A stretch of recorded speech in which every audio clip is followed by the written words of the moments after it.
আমরা কিতাবের মধ্যে পড়ছি অসংখ্য মানুষের জীবনী আছে ইসলামের ইতিহাসে, যারা এক কথায় দুই কথায় কোরআনের কোনো একটি আয়াত কিংবা রাসূলুল্লাহ সাল্লাল্লাহু আলাইহি সাল্লামের একটি হাদিস না তাদের জিন্দেগি বদলে এক কথায় জীবন এক বহুত আছে। এক বড় বাজারের মধ্যে একজন সন্ত্রাসী টাইপের ব্যক্তি মুহাম্মদ ইবনে মাসলামা, ওই জামানার শ্রেষ্ঠ মুহাদ্দিস শুআবাহ, উনি বাজারের পাশ দিয়ে যাচ্ছিলেন।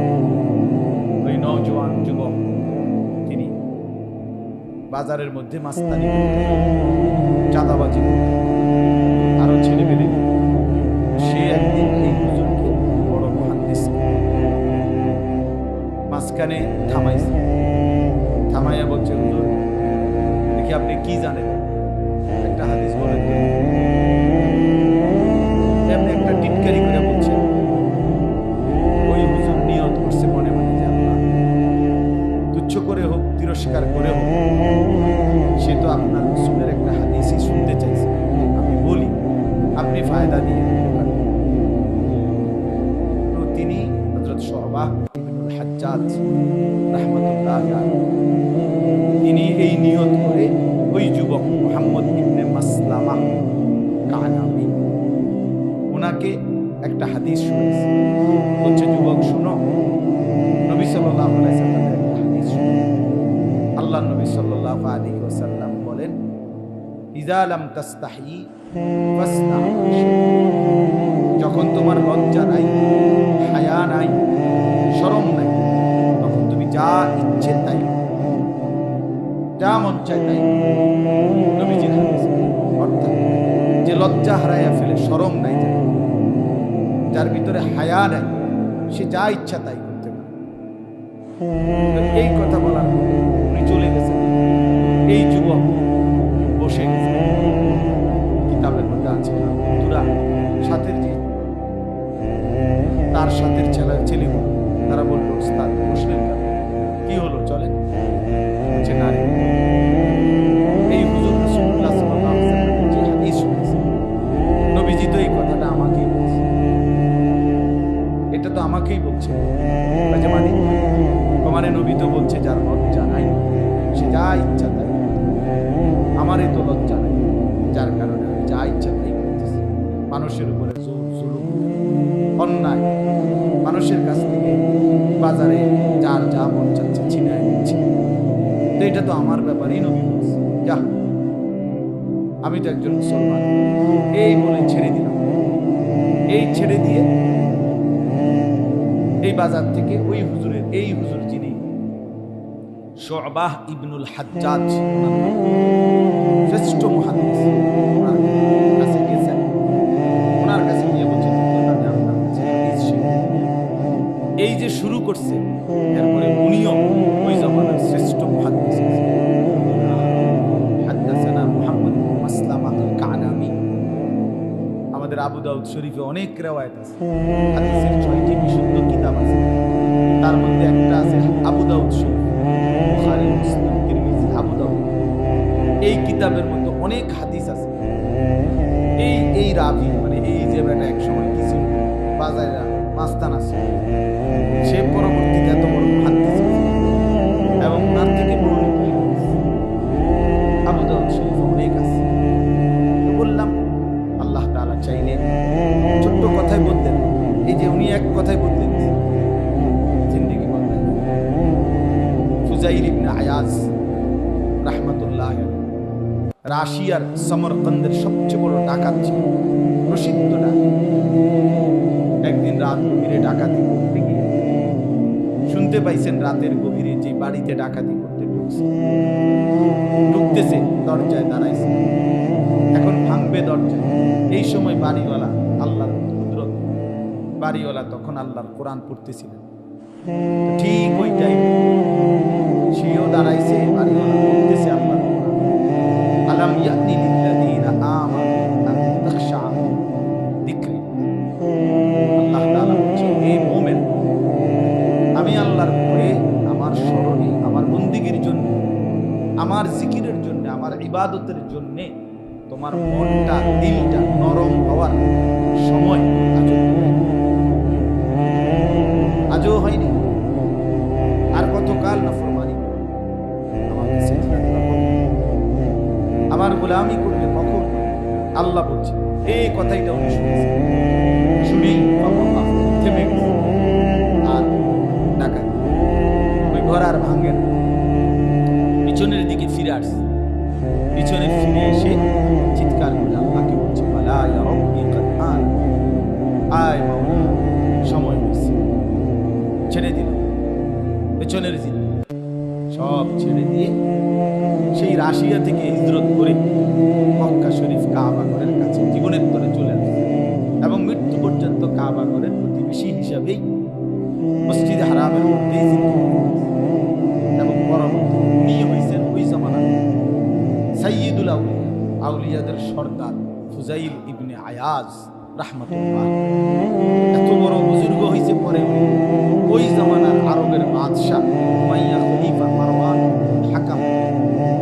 উনি যখন এই ফুজাইলের সাথে দেখা করতে আসতেন তখন বাদশাহ ওনার জুতা, দুইটা জুতা নিয়ে বুকের মধ্যে লাগাইয়া দাঁড়ায়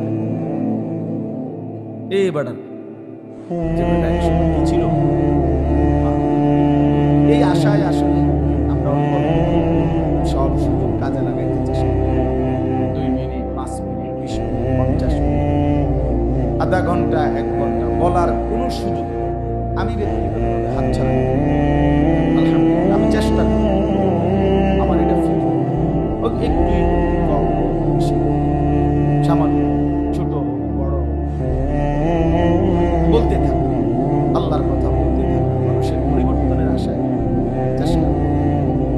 এই জন্য আসলে ছোট্ট পরিসরে হলেও আমাদের এই মাদ্রাসা তারবিয়াতুল উম্মাহ, মাদ্রাসার নামের মধ্যে কিন্তু একটা বড় উদ্দেশ্য আছে। নামের মধ্যে তারবিয়াতুল উম্মাহ মানে উম্মতের তরবিয়ত, তারবিয়ত মানে গড়ে তোলা, তারবিয়ত মানে সযত্নে লালন পালন। আল্লাহকে রব বলে,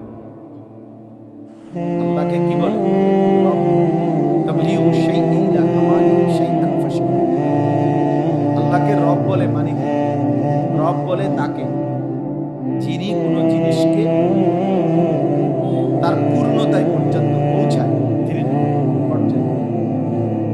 সেই মায়ের পেটের সন্তান একদিন যথাসময়ে মায়ের পেট থেকে বের হয়, রব্বুল আলামিন তার জন্য আলো বাতাস সব ব্যবস্থা করে, মায়ের বুকের ব্যবস্থা করে।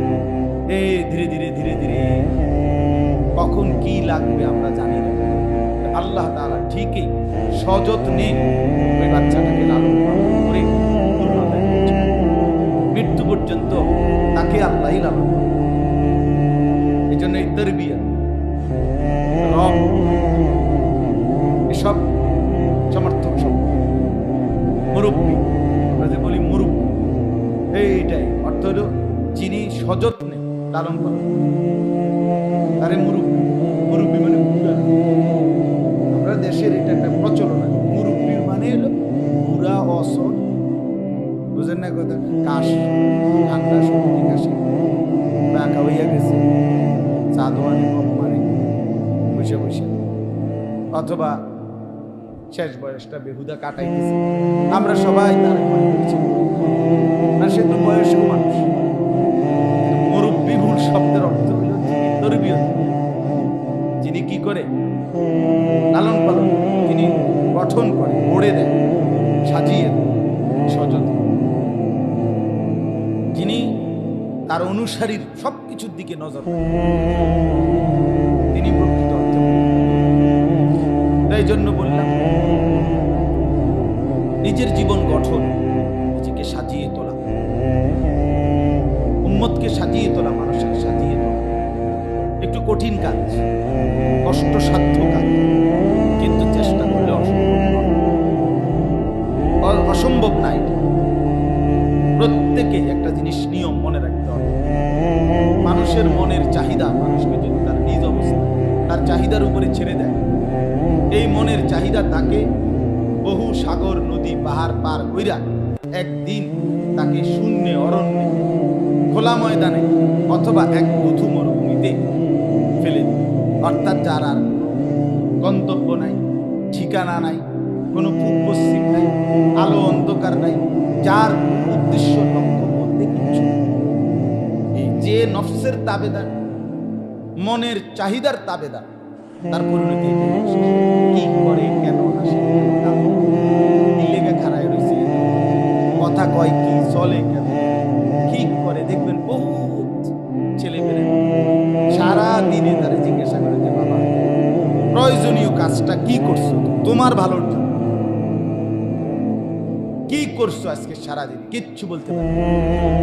মোবাইল টিপছে, সমবয়সী বন্ধুদের সাথে আড্ডা দিছে, বেড়ি দেখছে, ঘোরাঘুরি করছে, টাক ফাং করছে, কখনো জোরে কথা কইছে, কখনো আস্তে কথা কয়, কখনো হাসে, কখনো কারো মোটরসাইকেলের পিছনে ঘুরে, মানে পাগল ছাগল আর কি,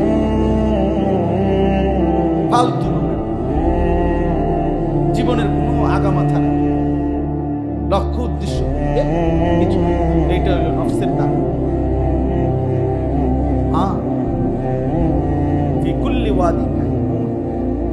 সব উপত্যকায় ভালো মন্দ সব জায়গায় ঘুরতে থাকে।